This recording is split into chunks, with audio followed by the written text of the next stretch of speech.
Hello and welcome to another episode of the Mainly Eminem podcast in association with ePro. On today's show, we will be dissecting and talking about Doomsday Part 2, which has just dropped, and that was from the Lyrical Lemonade's album All Is Yellow. So, of course, the track is featuring Eminem. It is Eminem's first sort of solo track since Music to Be Murdered by Side B dropped back in December of 2020.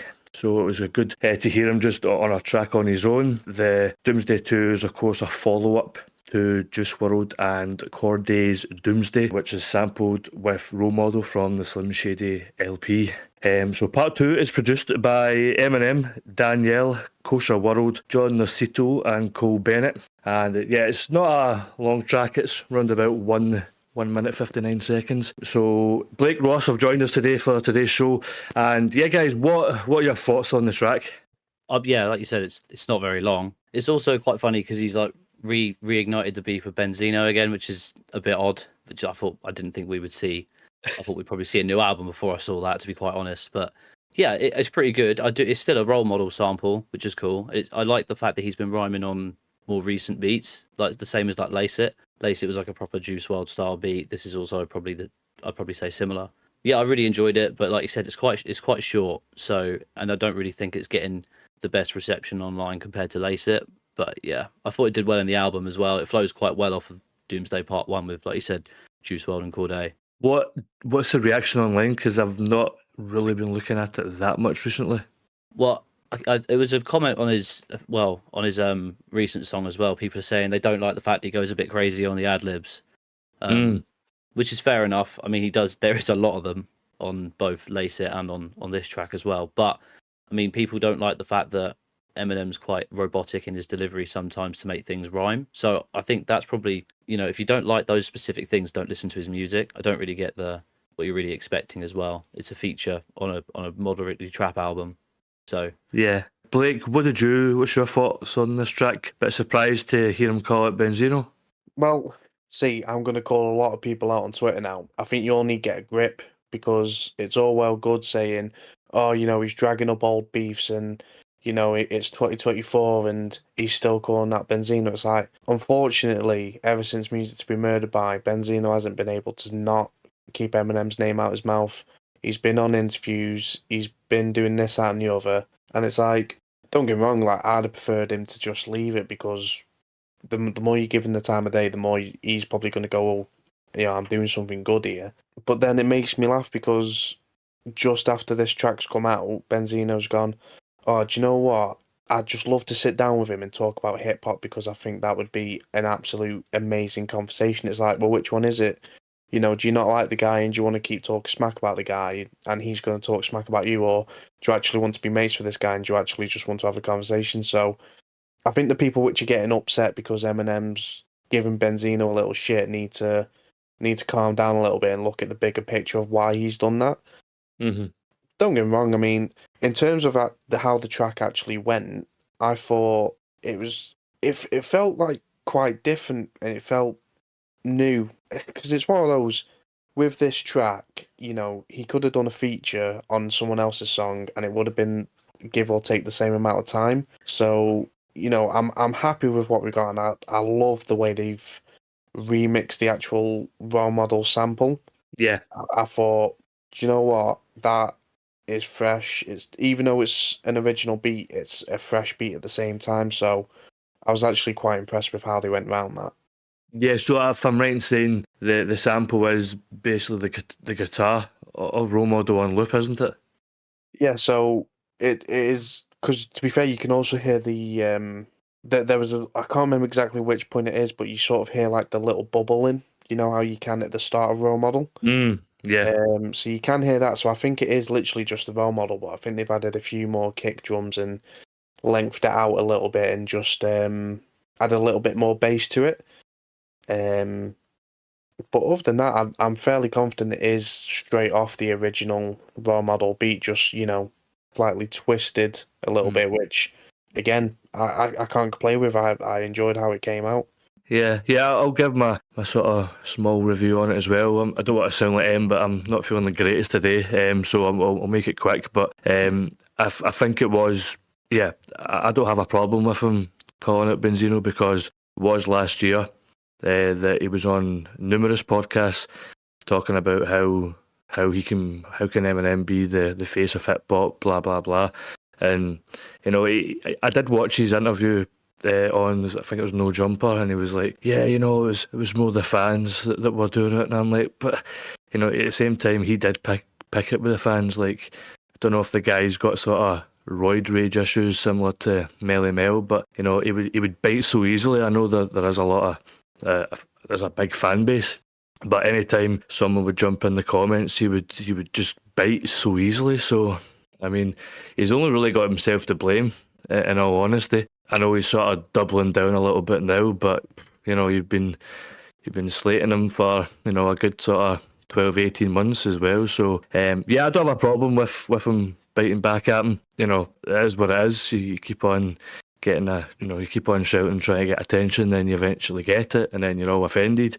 But yeah, no, I'm happy with it. Ross, did you think even before this track even came out, would there ever have been a chance of a Coil Ray Eminem feature? No, surely not. Surely anyone that's listened to anything Coil Ray's done, because if you have TikTok, you've heard Coil Ray. She's literally everywhere. But no, what would that sound like? That's like even people going, "Oh, do an Ariana Grande song with Eminem." Why on earth would anyone want that? Like, it would sound so wrong, and I just don't think many people would want a Coil Ray feature either. I mean, also it's like going back to what you were saying about the Benzino thing. I'm pretty sure they fell out on when we were doing another episode, probably last year. They'd fallen out because Benzino. I know she said, she wasn't going to rule out developing her career because of her dad's past with certain rappers. So obviously alluding to Eminem and maybe some affiliates from Shady.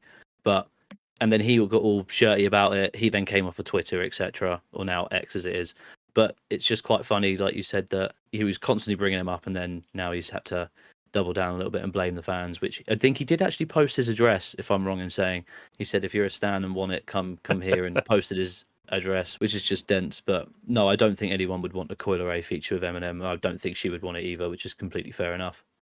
Yeah, I've got a question for you though, from what Em said just before. He went at Benzino.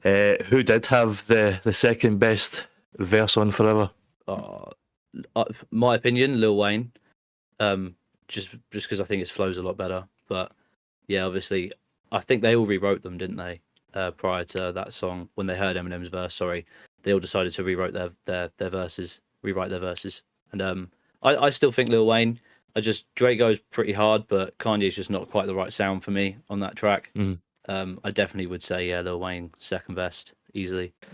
Blake, did you catch the I'm back with Cole Bennett and I've been at the level J. Cole been at? Did you notice it? To be fair, I did notice it, but it's only really until, we were talking about it, behind the scenes, and you don't really appreciate the lines until you actually sit there and think about it for a few minutes.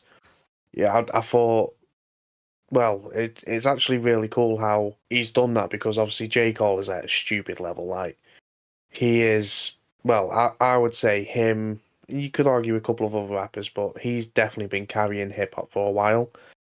Yeah, so like, to say that he's at that level, like he's recognizing J. Cole's now at that level that has been at and used to be at, stuff like that. So I like, obviously Cole Bennett's doing his thing as well. So no, you've got to appreciate that line. But on first listen, straight over my head.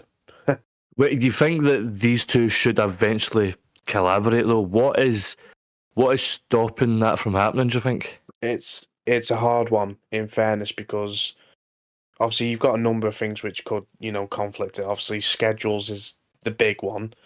Finding what would be the best topic, I suppose. But at the end of the day, I think it's more so. I think what's put M off slightly is how much. So, for example, the track that M did with Kendrick Lamar on the Marshall Mathers LP2. Yeah, Love Game. Don't get me wrong, like I wouldn't say it's a bad track. It's just that it isn't a great track, if that makes sense. Like, it didn't hit the potential which both of them could have done, because I think it was a very last minute thing. So I feel like because of that pressure, they don't want to disappoint it. So if they put a track out and everyone goes, do you know what? That wasn't it.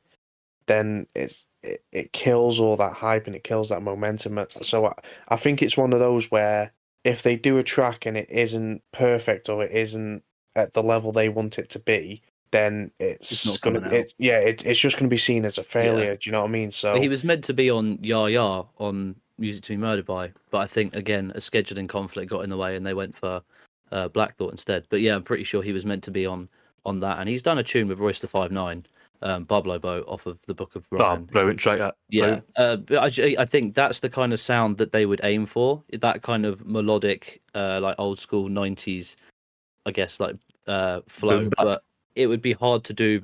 I think if we were to get a new album, I'd like to see J. Cole as the rap feature. Like that would be really good. But it would have to be in theme to what, like Blake said, whatever the theme is of the song. If they do a heady tune where it's a bit of a double entendre the whole way through, and one thing means another, etc., then you'd have to sit down and make sure they're going to nail it, because otherwise it could just go over the majority of the fan base's heads. Yeah, I true that. personally think the best result you're going to get out of an Eminem J. Cole song isn't J. Cole on an Eminem song. It would be Eminem on a J. Cole song, because 100%. because obviously you want them. I think if the majority of the song is J. Cole, unless they do like a back and forth thing, which I can't see them doing, but if the majority of the song is J. Cole, he's going to bring everything he's got.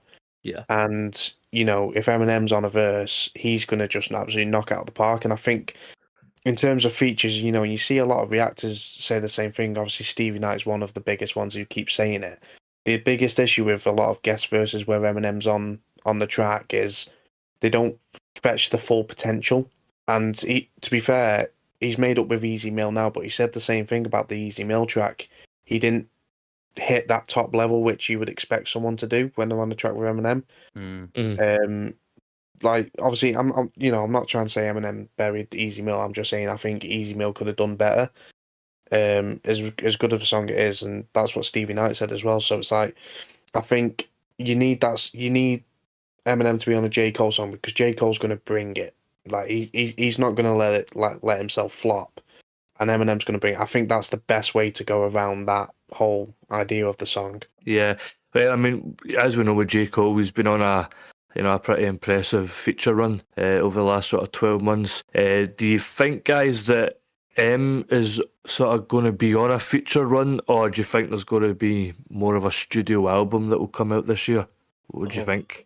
We talked before sort of Christmas, saying like, oh, I don't think we're gonna get much more from Eminem. He just seems to be doing sort of public appearances, etc. But we've had now Lace It and obviously Doomsday Part 2. It's obviously he's making music at the moment. He's going to end up with too much of it, surely. So I'd like to think we're going to get a studio album. But I don't. The only thing I think with Eminem with features is going back to that whole theme thing. If you're going to be on an Eminem song, it's going to be on his album. And if he's going to join your song, most artists tend to give him about 2.5 minutes of the tune. Like look at the Friday Night Cypher. If you listen to that thing, like it's like 8 or 9 artists on a 7-minute song, and Eminem gets like the last 2 minutes of the track. So like you've got to go with how he wants to go, if you know what I mean, or how he wants to sound. So I don't think we'd ever get a massive feature run from him. He's never really done massive feature runs anyway. I don't think he's done a couple of odd ones here and there, but it tends to be people he's already worked with. Yeah, I think the early, when he was just sort of new in the mainstream, I think like the sort of 2000 up to 2004, he was pretty fluid. There was at least maybe 6 or 7 a year. There was a lot of consistency around that. But there's not been a lot. I mean, what did we get last year? We got Realist, and then we got Lace It. So that was just the 2. And then this year, obviously, it's only January, February. We've got 1. So yeah, it would be interesting to see if this is the start of the sort of the rollout towards the album. Like he's been on the TV a lot recently because he's been following the Detroit Lions as well in the NFL. So he's out there, isn't he? I mean, he is out in the limelight. Very out and about. I mean, I don't think we've seen him out probably this much in a long time. We were saying the other day that every time he goes to these games now, they put him on the big screen, and he always tends to get pretty hyped and hype the crowd up. And they put his tweet up saying whatever it swears somewhere in it. I can't remember the whole tweet now. Let's go. Yeah, and they have to blur out obviously where it swears. But yeah, it's quite funny. They're obviously probably using it as marketing as well. He probably doesn't mind because it's Detroit. So Yeah, exactly. With regards to Doomsday Part 2, guys, there will be a music video coming out very soon. Now, how is that going to go down? Is it just going to be full of giraffes? yeah, yeah. I don't know. That'll be interesting. But to be fair, the last time Cole Bennett obviously directed an Eminem music video, do you know what? Even though like it was a bit, the visuals were like all over the place, but it was so well done, it worked. So to be fair, I, I don't know how it's going to work, but I know he's going to knock out the park. So it's just guesswork, isn't it? But I reckon it's going to be brilliant. Yeah, so I don't. I think Cole Bennett did say that it will potentially be one of the last music videos to get released, so it could be round about the middle towards the end of February. So yeah, we'll just have to wait and see how that turns out. In terms of the album, guys, All Is Yellow's a lot of features on it. What would have you got any standout tracks? I've listened to it a bit so far. The ones that sort of stick out the most for me are Fly Away, which is the first track, just because I like Sheckware's Ski Mask and Jid. Also, a guy from Dreamville, which is J. Cole's record label, is on the album. So that's quite cool. And then you've got the other ones I liked was First Night. That features Tizo Touchdown, Juicy J, Denzel Curry. Obviously, I'm a big Denzel Curry fan, so I'm really enjoying that. So it's very like... I'd say like Florida rap, if you know what I mean. Very choppy, a bit like Ski Master Slump God is as well. And then I also really enjoyed Special, which has got Lotto, Sway Lee, and Amine. So it's a nice different sound. Yeah, I kind of enjoyed that a lot. Then obviously you go to Doomsday and then Doomsday Part 2. There's one I wanted to ask you guys about because it came out before the album released. But have you listened to the track Stop Giving Me Advice with Jack Harlow and Dave? Yes, Yes, I have. I love it. I think it's incredible. I do really enjoy it. There's just two things for me that stick out. One, how did that possibly come about? Like that is a very odd feature for me. I think Jack Harlow loves the UK, but of all the artists he could have mixed with, it's Dave. And I think it's got something to do with the Brit Awards. I think the two of them were at the Brit Awards last year, and I'm sure that they might have known each other before that, but I do remember seeing a picture of the two of them talking, so potentially could have came from that, I suppose. And the other thing I just wanted to say with it as well is I don't know how much of Dave's music you both have listened to. I'd imagine a fair bit, Love him, it's man. a very strange verse for Dave on that sort of beat. I thought I was going to hear something like Into the Fire off of his last album, which was very like in time, very, very punctual. But this was just a little bit offbeat every now and then. I didn't mind it, and I do still appreciate it. And some of the bars are crazy. His wordplay is always amazing. But I just thought it was very odd, different sound for him. In fairness, I thought it was quite good because it just shows that I think he's had to come out of his comfort zone a bit, which I've got the feeling he's wanted to do a little bit for a while, like, venture into something slightly different just so it isn't, not the same old, but just something fresh. So I think the way they've gone about it has been very well done. And to be fair, I'm sure I was saying this to you, Ross. Even though this is a little bit of a stretch, and I'm prepared to admit it's a bit of a stretch, but the actual beat of the song and the way it flows, it reminds me so much of LL Cool J's Hush. And I know that's a little bit of a reach, but just the way the beat actually runs, it just sounds like a different tempo version of it. I think that's why it sticks out to me so much. There might even potentially be a sample from it. I'm not too sure. Blake, what about the rest of the album? Any other tracks that sort of gain your interest? In fairness, Ross has said the majority of the ones that I've actually had the time to listen to. The one with Sway Lee, I think, is very well done. What was the track with Denzel Curry on again? What was that called? First Night. It's Tizo Touchdown, Juicy J as well, which is really cool. Like he's got a fucking wicked sound. Yeah, I thought the way that came together, like the total sound, the way it's been produced, I thought that was very good. So yeah, to be fair, you know what? For what you would say is really a compilation album, I think the production side of it, I think the way the tracks flow from one to another. Do you know what?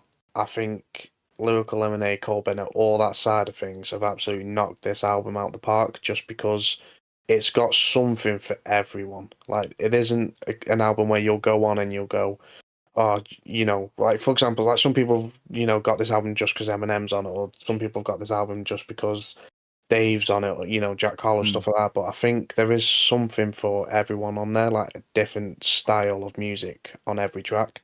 Yeah, I'd agree with that. There's that song Hummingbird that is by, I think it's Tizo Touchdown and Sababi. It's really good. It's just like a nice sort of chilled out vibe. That Tizo is going to be everywhere. He is. I don't know if you guys have seen much of him, but he was on Travis's album Utopia. He was on Drake's album most recently, and now he's done this. I think he's done a couple of other features recently. He is kicking off, and he's bringing back this sort of like old 2000s like emo pop rock sort of sound. It's interesting. Avril Lavigne stuff. Yeah. But it does kind of work as well, depending on who you're with. So it'd be interesting to see how many sort of features he carries on doing. He's on a bit of a hot feature run. Yeah, it might even be on a new Eminem album this year. Who knows? Imagine. Right, guys, that is us. Just, as I says, Doomsday Part 2 is out. The visuals drop in the next couple of weeks. Thanks everyone for listening. Just the usual. Follow us on your Instagram, TikTok, Twitter, etc. And we'll be back next week for another episode.